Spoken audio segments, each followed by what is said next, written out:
Katie Bates Clark had always considered herself a planner, organized, intentional, and always 2 steps ahead.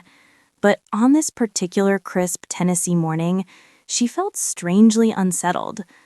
Travis had left early for a music rehearsal, and Katie was enjoying a quiet moment with little Haley when a sudden text notification lit up her phone.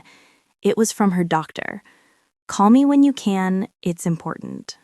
Katie's heart dropped. That wasn't the type of message anyone wanted to see before breakfast. She stared at the words, trying to decide whether to panic or stay calm. Her fingers trembled as she dialed the number. Haley, oblivious to the weight settling over the room, babbled happily beside her. The doctor answered on the second ring.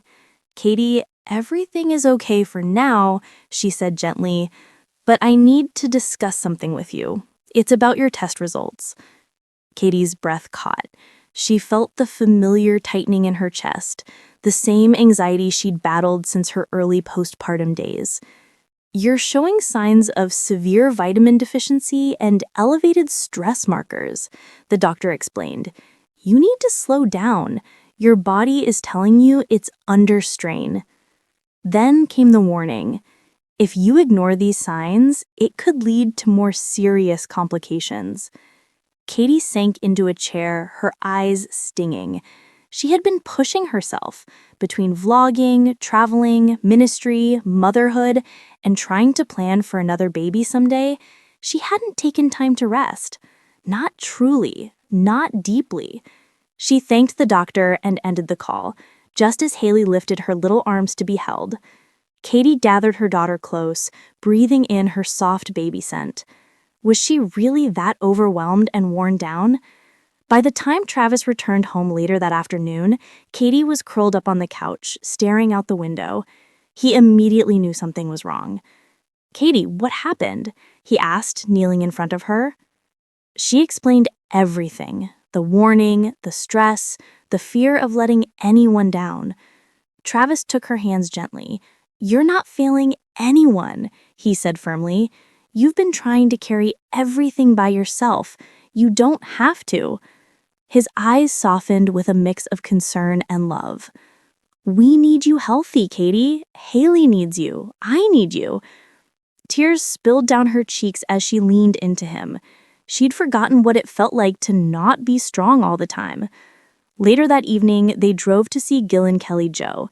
Katie needed her parents' wisdom, needed to hear the steady reassurance only her family could provide. As soon as she walked through the door, Kelly Jo wrapped her in a long, warm hug.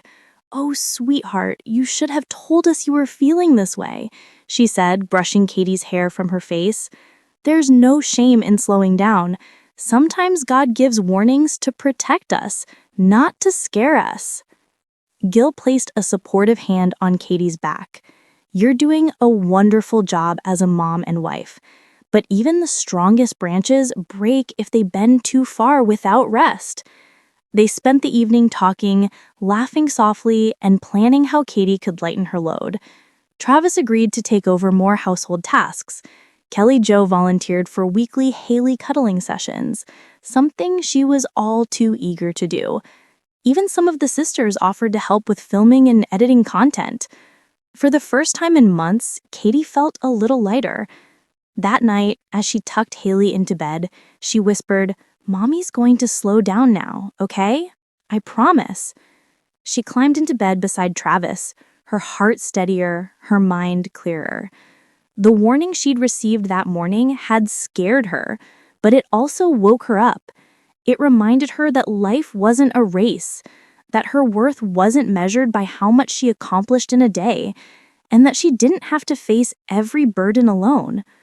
Sometimes the warnings we don't expect are the ones we need the most.